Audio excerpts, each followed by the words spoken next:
92, R0, PCO ladder 1, ladder 5, county wagon 1, engine 2, engine 3. You're going to be responding for obstruction fire. Calling the last from on fire. Welcome back to the Ringdown Podcast. I'm Hope Escobar. And I'm Casey Fury, and today's episode is called The Grit Factor. We're talking about what it really takes to thrive in the fire service, mentally, physically, and emotionally. We're joined by two of Roanoke's bravest, Lieutenant Metro and Lieutenant Hall. These two bring serious firepower when it comes to experience, mindset, and passion for training. Don't forget, applications are open through the end of May, so if this conversation lights a fire in you, head over to RoanokeFireEMS.com to learn more about our hiring process. Medic freeze on scene. Second line, knockdown the exterior fire. Let's start with some introductions. So, Lieutenant Metro, how did you get into the fire service? Where did your journey start? My journey started right around 2001, actually. I was in college.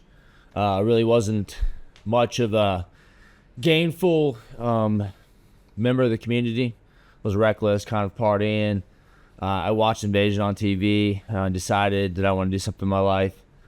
So that's why I first tried to get in the fire service. Back then it was very, very challenging, so I did not get accepted in. I tried multiple times. Ended up going to into military service. Again, trying to build my resume so I could get back into the fire service, and then here I am. But that's what it was. I saw a bunch of loss and tragedy, and then I saw a country come together, and it made me want to do something more than what I was doing, be a part of something larger. And so that has been my goal ever since. How long were you in the military? 7 years active duty. And U.S. Army? U.S. Army. I was a combat medic and I'm doing 2 tours in Iraq. Awesome. Thank you for your service. Appreciate that. Lieutenant Hall? Almost. Story? I guess it's funny because kind of similar right there. I mean, I remember being in the 5th grade and watching 9/11 happen, and then going through high school and always wanting to be in the military. That was going to be my thing. As soon as I graduated, I was going to go straight into the Army. Got some scholarships to run track and field. Ended up going to Radford for 3 years till Title IX disbanded the men's program. And then that's where I joined the Army National Guard and did 6 years as an infantryman. Never was deployed. I just did 6 years stateside.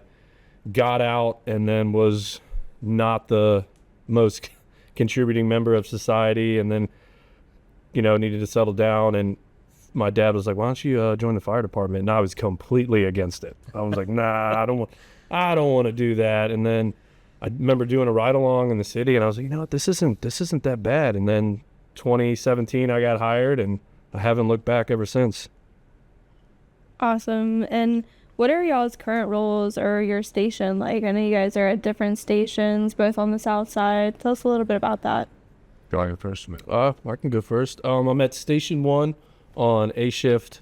I am the rookie lieutenant, I guess you could call it there. I'm the youngest lieutenant there right now. So just trying to learn my role, learn my job.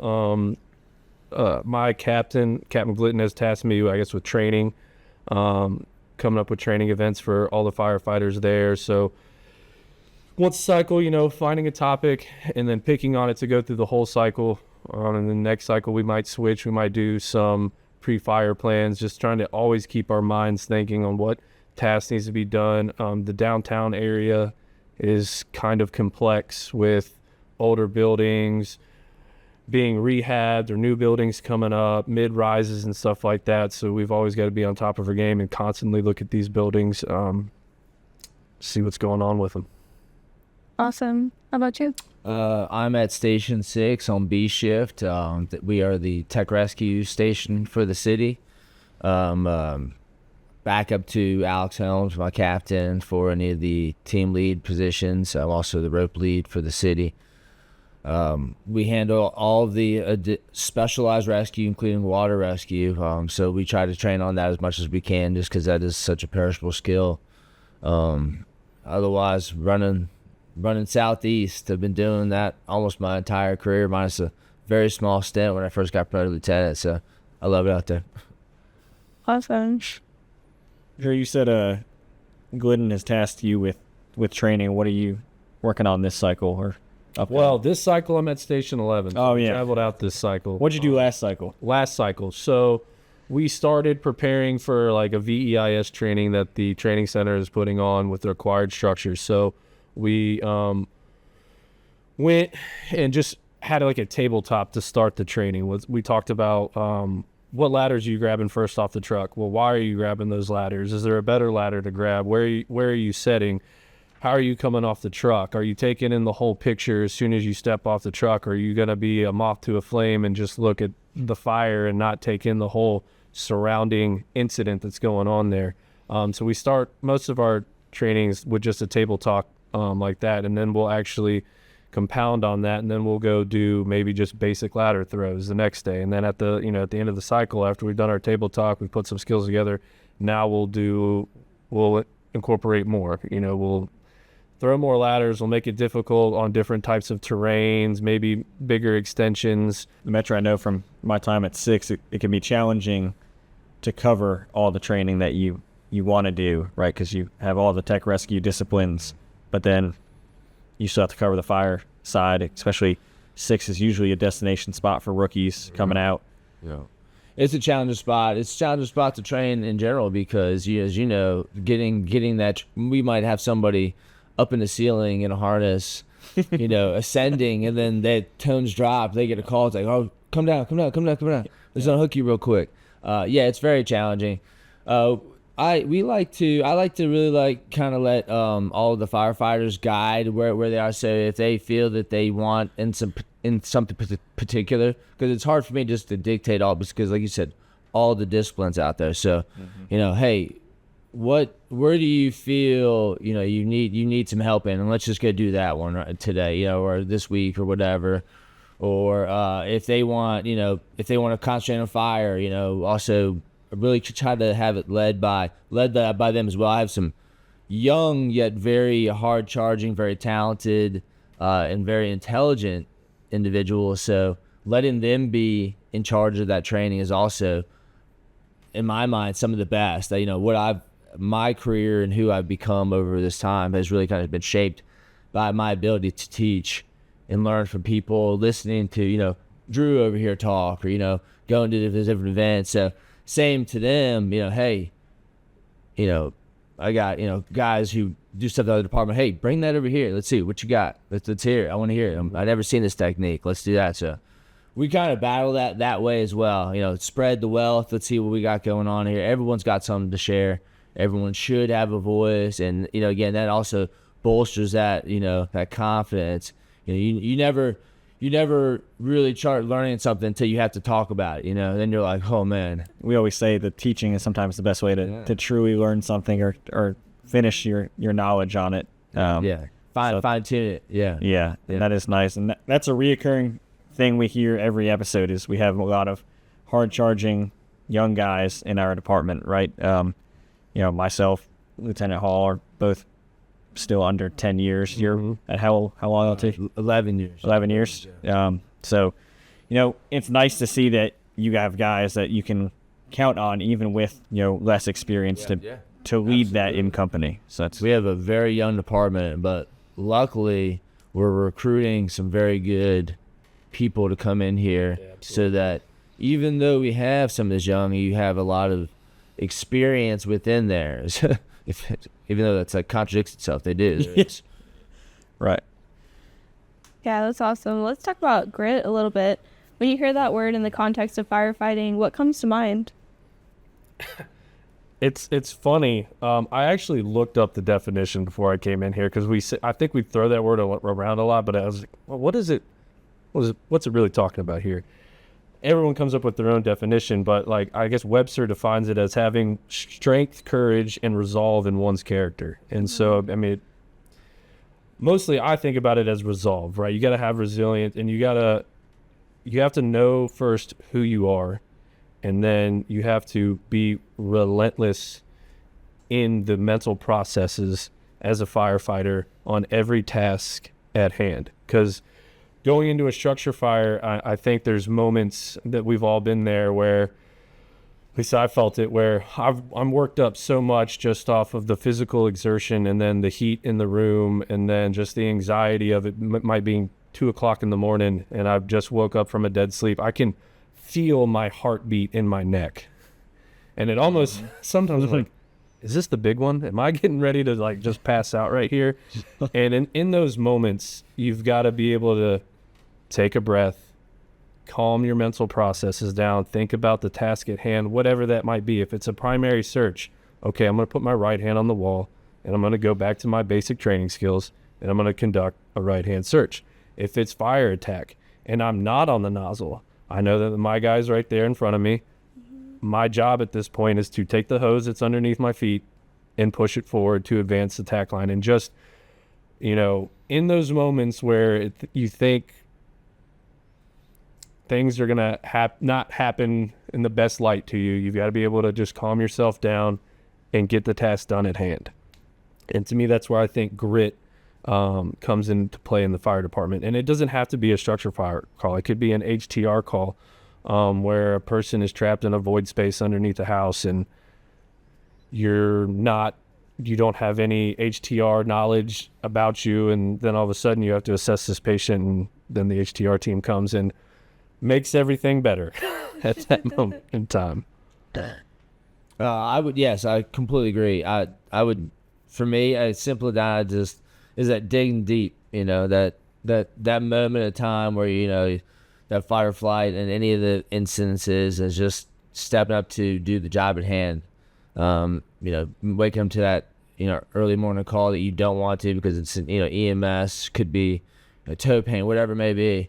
But just, all right, you know what, this is my job. This is what I got to do. I'm going to do it. I'm not going to cry about it. I'm not going to, take a whole negative turn on it. You just do it. You can be upset about it and you can, vent later on, which is a great way, to let off. But, it's just actually just digging in or on the fire call or whatever it may be. Literally knowing I've got to get this. No one else is coming. I got to do this. Mm-hmm.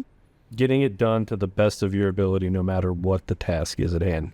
Mm-hmm. I think it is. I always think back with grit at the Fire Officer Academy. Art Jackson speaks and he talks about everybody has an A game, right? But your A game today might not be what your A game was yesterday, because at the end of the day, we're all humans, right? So maybe you got a newborn at home, you didn't sleep at all last night, or your wife's sick, or all these things going on, but yet at the end of the day, you still have to bring whatever your A game is that you can bring in that moment, has to be present. And it's just that toughness and ability to push through our hard times to make sure that we can provide the services that we've sworn to provide. Absolutely. You had touched on, Drew, about mental toughness. How do we build that, right? Like we are exposed to a lot of sometimes unpleasant scenarios. And as we just talked about, we have a young department, right? We have 18, 19-year-olds who have almost no life experience sometimes. Other people have a ton coming in. How do we help build that mental resolve? And I know, Metro, you're up here. Yeah, we do that through crawling, walking, running, and through positive experiences as you go through each. Mm-hmm. So you start out with maybe a lightly smoked room, whatever it may be. Okay, you can still see some objects, and I might be like, all right, let's get on our knees, let's do the task. You see what this is, feel it, and close your eyes. Now, same thing, move through it, and then you come out. Okay, see how that wasn't that bad? And maybe the next time, you do a little bit more, but no heat, right?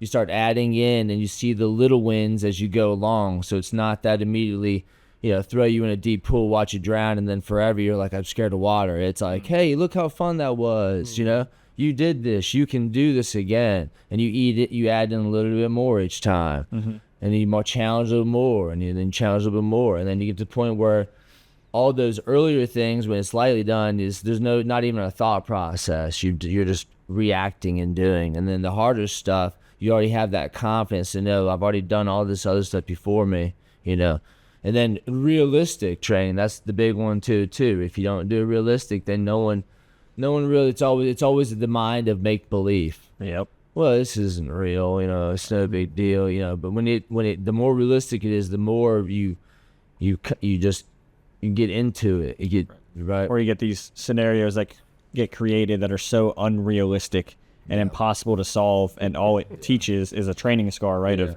okay, well, we did everything right, but we were never going to achieve the desired outcome because it was built against us, right? So preventing that and not instilling a mind of failure is okay, I think is huge. And Lieutenant Hall, you've had the privilege of being out at the training center as the instructor, from day one to graduation for a city-only academy.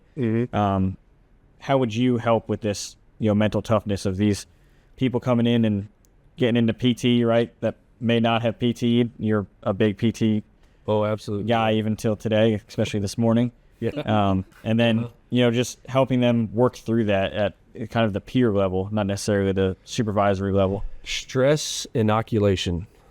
Let's bathe you in stress. And what I mean by that is there is no amount of training or scenarios that any of us will be capable of providing or putting on that is going to replicate the stress and anxiety that you're going to feel when you're on a working fire call, a second alarm structure call, horrible HTR call where time is of the essence, or an extrication where we have a critical patient and we've got to be able to complete tasks, come up with a plan, complete tasks, and in a timely and efficient manner. There's no amount of stress that I can replicate that. I can kind of mimic it by motivating by a loud volume and challenging you constantly, right? So in PT, it may not be acceptable to give up after, once you start feeling a little bit of discomfort. I'm gonna push you beyond that discomfort. That's how we build a callous mind, right? Because you don't know what you're capable of until you dance with the devil a little bit and go beyond your limits. Push it way beyond what you're capable of. And as an instructor, that's my job, is to get you right at that edge on your line so you can figure out, okay, well, that was horrible, but I completed it. I did that, and I did way more than I thought I could. For PT in the mornings, they do a little warm up, and we start off with push-ups, sit-ups, and squats. And I tell them from day one, I was like, hey, we're going to work up to 100 push-ups. And I have these huge dinner plates of eyes looking back at me like, what?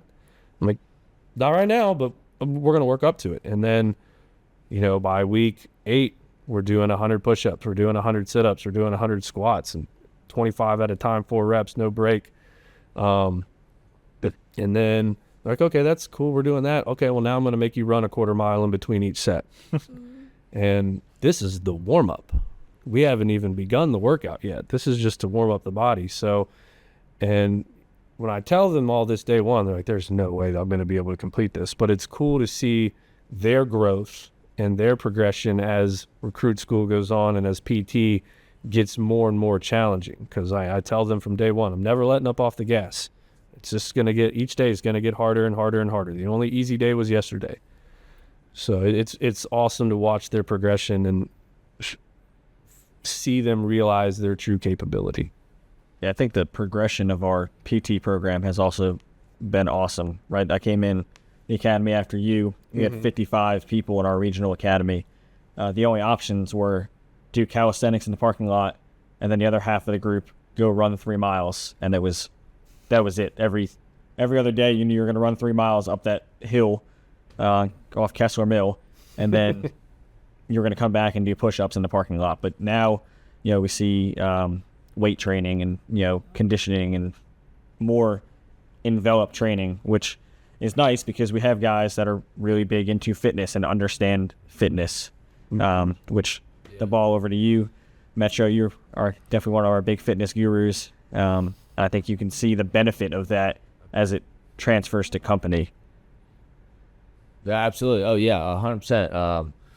First off, Lieutenant Hall has done a fantastic job. And I think to put on to the point where now we're seeing these programs. It's going to continue to just get better and better because we have our own city program, our own city recruit school. We know that's already strongest when we're like that. And we have now our new gym, which is just incredible thanks to Planet Fitness, to giving us all that equipment. And that really supported us. And then thanks to our department, who then again, hey, what do we need to get this going? And now we have an incredible gym that's only going to get better. We've got wish lists coming into me. Hey, can we get this? And we're going to try to hopefully get all of that going on and make fitness a priority. This job is already so strenuous. It's hard on the body. We know this. If you look at the injury, cancers, all the different things across the board, a lot of it lends itself to just higher cortisol levels because of our stress, whatnot, but also cultural of, just kind of country eating, you know what I mean? Hey, we worked hard, let's not do it now. When the reality is like he's saying, you got to keep going. You got to keep driving. We're there we should work out at least every day, and we should be doing that for ourselves and our company members. I want to live a very long life. I don't want to end it the day I retire, and I don't want to do it before that day. And hopefully that won't be the case. And the only way to do that is continued resilience training, going through functional training, doing it, what the body needs to do, all the movements, stretching, yoga, all of those things, and full range of motion on all of stuff. It's cool to say I can do, a 500-pound squat if I'm barely dropping anywhere, but if you go all the way down to the ground, now I'm gonna do it. I've changed almost all of my training techniques around. Like, I don't even do back squats. I do all front squats because that's how I'm gonna pick somebody up. I'm gonna grab them from the front. So me being able to squat 600 pounds on my back has not been any beneficial. All it did was break down my knees and other areas of my body, and then my ego, and then shot everything else to the floor. So now I recover, I changed it, my butt touches my ankles, and I stand up, and I've built myself back up to doing pretty high weight, but full ranges, so that I can do this job long term. And that's what everyone should be doing, hopefully. That's what we try to encourage. I know that the PT going on and is following this exact. Yeah. No doubt. I've seen them. They're very passionate. Passionate is a good word to describe Lieutenant Hall's PT program. Well, I just, yes, I do hope that our recruits become really good firefighters, but more importantly, I hope by the end of it, they take more away of just how to attack life, right? And just being just a relentless pursuit of perfection that you're never going to attain, but you still just show up day in, day out to do that. And, that to me would be way more successful than if I want them to be good firefighters, but that's a much more check off my box for success than that. I think we're seeing that breakover and that transition where these guys and girls are graduating recruit school and they're continuing a workout program, which then I've always said, if you go into a house and you're the only one that does something, right, eventually somebody else is going to catch on, right? And then you're going to have your outliers, but you can only be an outlier for so long before you join into what everybody else is doing. So now you're seeing people work out as companies more frequently. We go in the mornings before shift. And then yesterday at dinner, we had guys say, hey, I'm going to start coming to the gym with you guys in the morning. And that's going to just continue to increase and, evolve the fitness, the longevity, reduce the injuries, right? Because that's what hurts us, right, is injuries. You look at people on light duty that are out for months, but that hurts the department, right? Because it's not a spot that we can just fill with, a new person. It takes forever to train somebody. And that's, overtime costs and all types of other administrative concerns that are well above my pay grade. But absolutely. I think we're definitely moving in the right direction with our physical fitness, and it's awesome to see you guys kind of spearheading that. Yeah, speaking of preventing injuries on the fire ground, what kind of workouts would you guys recommend for preventing those injuries? I know you touched on it a little bit, like having those more functional movements and realistic lifts and stuff that you're doing. Could you go into a little more detail? For me, my mind, variability is a big one, right? I don't want to do all strength-based training. I don't want to do all stretching. You know, I don't want to do. We need to balance it out. I need to give a whole body, because what our job entails, we may one moment have to break through a wall, and we're gonna need a certain type of muscle endurance and fitness to do that. And then next thing we do, we might have to do, you know, a long drag or a crawl or whatever. It's everything just needs a little bit different. So, you know, not sticking to one thing. Breaking into maybe 2 sections if that's too much. You know, might maybe do a strength-based and then a cardio-based. But functional fitness is a huge one, right? So making sure we're doing all those body movement mechanics that we would know we would do. You know, crawling, walking, kneeling, all those things, and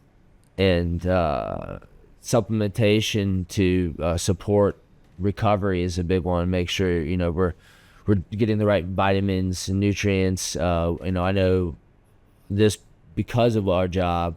You know, we end up having a lot of lack of certain things because of, you know, the cortisol levels, or because of the disruption in our sleep pattern. So, you know, that's another thing too. Getting blood work done, checking yourself out, and, you know, taking care of the whole body holistically. Moving with weight.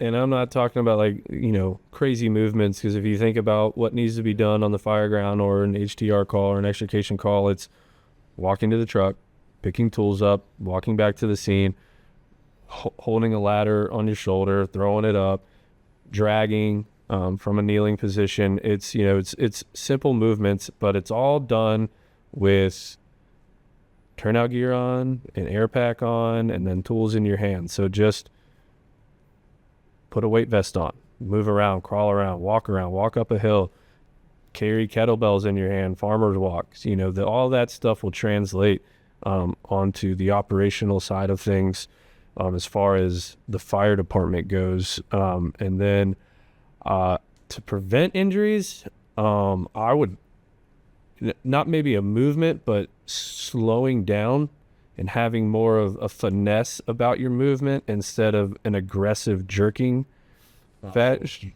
Thoughtful, you know, deliberate. We have a very young department, and they are very passionate firefighters, and I love that. They tend to move at a very high speed, and when we move at that high speed, injuries and accidents happen. And I guess my biggest advice for people wanting to do this job, or people who are new or coming in, or the recruits right now in 25-1, is take a second to make a second, slow down, right? Yes, we should be fast to these emergencies, but we also are professionals, right? If we're running around like everyone who is already on scene before us is, which are civilians who are in a panicked state, and then we come out and run in that same panicked state, doesn't put a lot of confidence in those watching around. But if you see a firefighter come off the truck who is walking with a sense of purpose about him or her, and I mean, we've all seen that walk. You've seen that walk when a person has a task at hand, they know what they need to do, and they're going to get it done. That's that movement we need to have. So slowing down, you don't have to rip the door off of its hinges. We teach you the techniques to use a Halligan and its adz end and its mechanical advantage to where you don't have to force it up at 200 miles an hour, right? You can just press one hand, nice slow movement, and it pops right open. So that would be another thing to prevent injuries and accidents. Slow down just a hair. I mean, I love the passion that they have. Just Like, let's make it intentional. intentional, like a deliberate movement, right? Not just the tones drop and we go sprinting through doors. You know, it's like, okay, tones are dropping, everybody, the house is dumped. I know my cross streets. Okay, next thought, where's the next hydrant? You know, that's what I'm talking about, slowing that mental process down, because in that time that you've sprinted from wherever you were to get to the truck, do we know what the call is? Do we know where our close-in hydrants are? What time of day is it? Is it a tight street? Is it a wide open street? Like, those are the thought processes that we should be thinking about while we're moving with a sense of purpose all the way to the truck, so we can efficiently get there in a professional manner. And kind of on the same subject, we've begun our hiring process for 25-2, and we have some candidates that are preparing for the physical agility test coming up here in the next few months. What training regimen would you recommend for them to best prepare for this physical agility test? Or even like maybe not even just a regimen, but like, what should you be able, like, what's a good benchmark if you can perform this series of workouts? Like, is it run 2 miles at a, talking pace, or, whatever may be, in your opinion? So I'll start off like this. You need to be a jack of all trades and a master of none. But like that quote goes further. It's a jack of all trades and a master of none is still is better than a master of one. Yeah. So I don't need a marathon runner. Can you work hard for a solid 10 minutes? Can you drag weight? Can you walk upstairs with weight? Can you drag a 180 pound dummy or 190 pound dummy that we have? Something like that. Might even be as low as 165. 165. But yeah, but still,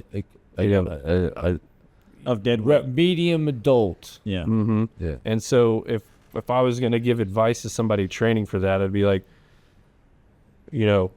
work your way up. Obviously, if you're just fresh starting, you're not going to be able to do it for 7 minutes straight. Can you do push-ups? Maybe do a sled push or a sled drag, and then can you get on the rower for 3 minutes and go as hard as you can for 3 minutes? Okay, then you take a 10-minute break, then do another 3 minutes, and you might do that for the first month. Okay, the next minute we're going to add a minute, and then you keep compounding until you can your work capacity goes up to where you are working very hard for 10 minutes straight. And whatever movements that me and Lieutenant Metro have been saying, dragging, walking with weight, stretching is huge. It's not, a lot of people don't think that is a workout, but that is a workout in itself if you're stretching the correct way. It can be taxing. Really hard. Yeah, it can be taxing. But that would be my advice: is you need to work up to a work capacity of a variable or a variety of different movements and weights. The only thing I would add to that is really I would just, and then once you're there, be able to be in an uncomfortable level Right. for a good sustainable amount of time as well, because as part of that, people never putting themselves in that uncomfortable position. I did 10 minutes, but you watched them and they were barely moving. Yes, you did it, but did you put yourself to that point where you were like, I don't know if I could do another minute. I don't know if I could do another 10 seconds of this because I'm working that hard. Get to that point where you're able to take yourself there, and the academy will be a breeze. Mm-hmm. Yeah, I think we often just be enjoying it. Often see that, like you said, we don't need a marathon runner, right? First shout out to Anthony Levette for completing the Blue Ridge Marathon. Oh, yeah, America's toughest road race. He dominated it. But he placed third? Yeah, third in his age group. So that's awesome. But we see in the academy a lot of people that haven't gone through training. They come in, the marathon runner crushes PT, right? But then once we transition to fireground skills, that's where they struggle. Versus the guy that played, Division I football might struggle in PT because he's not a runner or calisthenic kind of thing. But then, job performance excels. But you need to be able to do both, right? There needs to be that happy medium ground. Very happy medium, because there's a lot of recruits that come in, and you can tell that they have a very strict gym schedule. Well, that's great. We're part of the way there, but then we're going to throw you on air, and now you're working to breathe. Now it's a workout to just even inhale air. And so great, you can move 500 pounds. Can you do it for the entire time that I need you to complete tasks, right? Because if you're sucking down a bottle in 5 minutes, that's hindering us from completing our mission of putting out this fire and mitigating this incident. And then likewise, you might be the marathon runner that can make a bottle last forever, but you can't. You're struggling. You're struggling dragging the hose, or at that point. So you've got to be able to do it all very well. Mm-hmm. You don't have to be a master at deadlifting or a master at moving thousands of pounds or a marathon runner. You better be able to do it all. So switching gears just a little bit, let's talk about the Firehouse family. What does that bond mean to you guys, and what's the importance of that?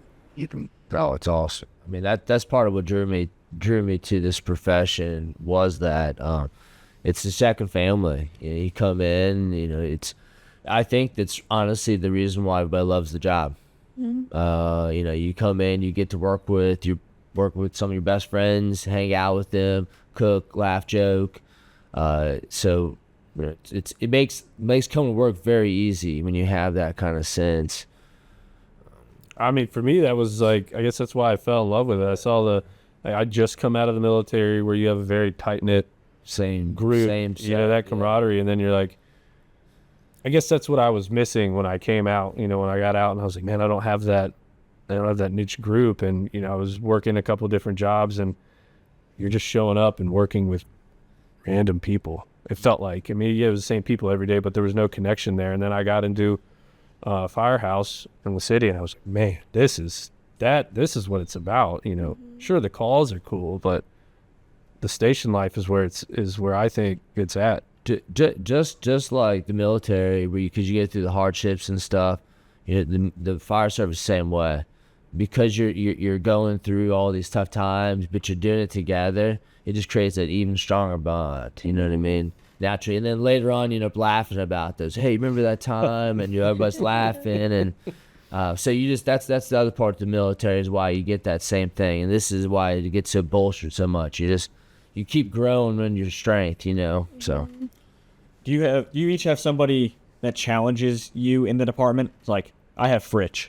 We went to the academy together. We lived together. We're each other's best man. It's like, we constantly butt heads. He's my best friend in the world. But he's always pushing me. Like, he's pushing me to work out. He's pushing me to train, pushing me to do these things, to be a better person. Do you have somebody like that, and what is the importance of that to you? I have multiple people. I feel like it's less of them challenging me. It's more of them being such a good role model that I want to mimic. Hey, I see this. I really like this way they do.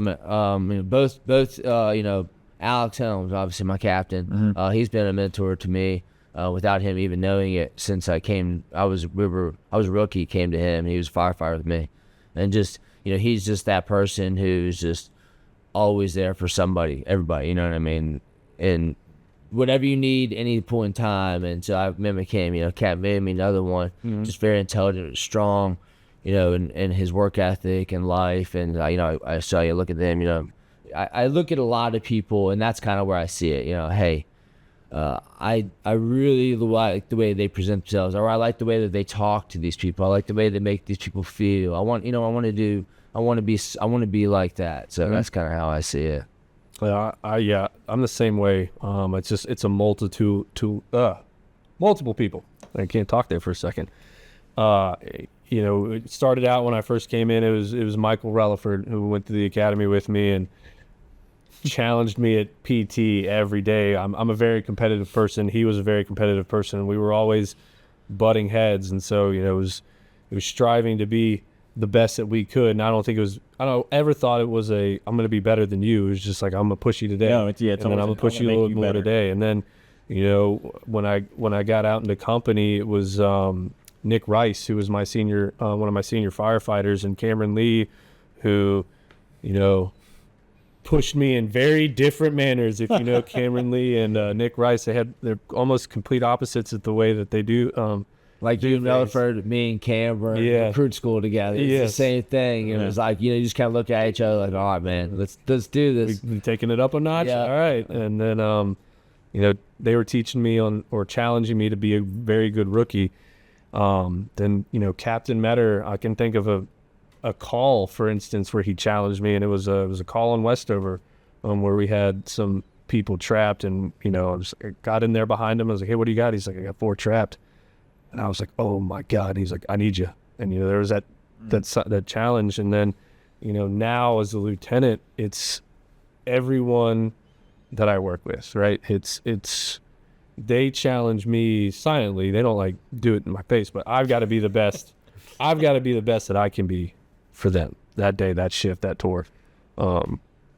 That's who's challenging me now. It's the Garrett Fairs, the Troy Mans, which that's a huge challenge. You know Troy Mann. Try going to rookie school with him.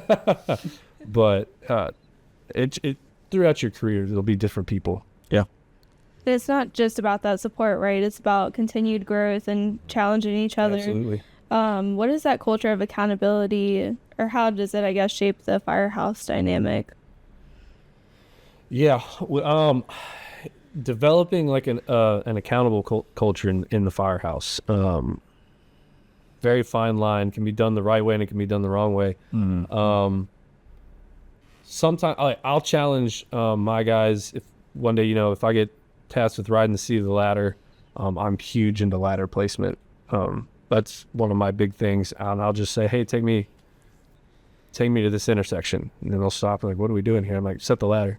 It's on fire, and we'll go and we'll set it and we'll talk about it. And like, oh, well, I didn't know what we were doing. And I was like, well, 2:00 in the morning, you may not know what you're doing. You might get 3 blocks down the road before you finally wake up enough to go, okay, what do we got? And so, challenging and holding each other accountable that way, and even more so on some EMS calls. Burnout and fatigue happens, and obviously the firehouse is where we come back and we vent and we say things, but still, take the time to be like, hey man, we still got to do our job. We still have population of the city to take care for. That's our job. That's what we've been tasked with. That's what we swore an oath to, and holding people accountable that way. One thing for us is, if we're doing a training, it's not the rookies doing it. It's everyone's doing it. We don't need to just see one person that's holding all of us accountable. What we'll do training where, we'll put something on the board and we'll all work through it together, or have, one person, so that way no one's being left out, nobody's singled out. So that's another one for us, is just, maintaining that team environment, so that no one is being slacked behind. So. And then to anyone who's listening thinking, maybe I could do this, maybe firefighting, maybe this is for me, what would you say to them? You totally can. Yeah? Oh yeah. You can do anything that you want to do. It's just, do you have the discipline to do it? And I'll take a disciplined person over a motivated person any day of the week. Motivation comes and goes. You were talking about it earlier, your A game. That's your motivation. Some days you come in less motivated than others. But do you have the discipline about you to just keep showing up? Yeah, some mornings I wake up, I want to go to the gym. I get up and I go there anyway. If you have discipline about yourself, the world is yours. You can do anything you want to. You told me that last week. Walked in the gym. I don't want to be here. Well, you're here. You're already here. You did the hardest part. You've already, The hardest part is just getting there. Once you're there, do it. There. You have to want to help people, though. You have to have that desire to help, because this is going to challenge you in that aspect too, because there's going to be all those tiring days, and is it worth it? And it is. If you have that desire, you gotta want to have that, because the motivation comes and goes. But ultimately my goal is to help. And so it can't be selfish. Mm-hmm. Yeah, it's definitely. What makes this department stand out to you? What if you had to just, someone you'd never met before and tell them something about our department, what makes us stand out in your mind? I think it's everything we're talking about, honestly. But it's honestly what makes why we're so good. We have that discipline, we have that desire, we have that, the hardworking, just people who are just compassionate and really want to do this job, and that's what makes it great. It's because of the people we have. You show up, when you're getting on scene of a fire ground or whatever, when you got people coming up, you got good support coming your way, Mm-hmm. or EMS. It's always like, all right, who I got? Cool, awesome. That's what makes it great. We know we got the right people doing it, and we're creating that culture so that the next people come up, hey, this is how we operate, and it's been maintaining that way. And the people who aren't, they're finding their way out the door. And it's sad that we have people who leave, but it's happening because of that. You know, this is what we do. We're gonna do our job. We're gonna show up. We're gonna be aggressive. We're gonna train aggressive. We're gonna do everything we can. We're not holding back. We're not hitting it from the yard. Safety considered, obviously, but we're doing it, you know. And Easy. Love it. I mean, it's just, that's what we do. Yeah, right? yeah. And I think everyone can stand behind that. Everyone can stand behind that. And I think you see that on both ends, right? So, like, we get new people that come in, they complete the academy, and then, hey, maybe this wasn't cut out for them, and they leave, and that's okay, right? Totally That's fine with that. But you also see where you hear guys talk about people that have retired in the past where the culture was different, right? It was come in and just, hey, we're gonna get calls. There's not a lot of extra stuff. They're still aggressive firefighters, but you know, there's definitely more mindset now on training, preparation, because we lost hundreds of years of experience in 5 to 10 years. Yeah.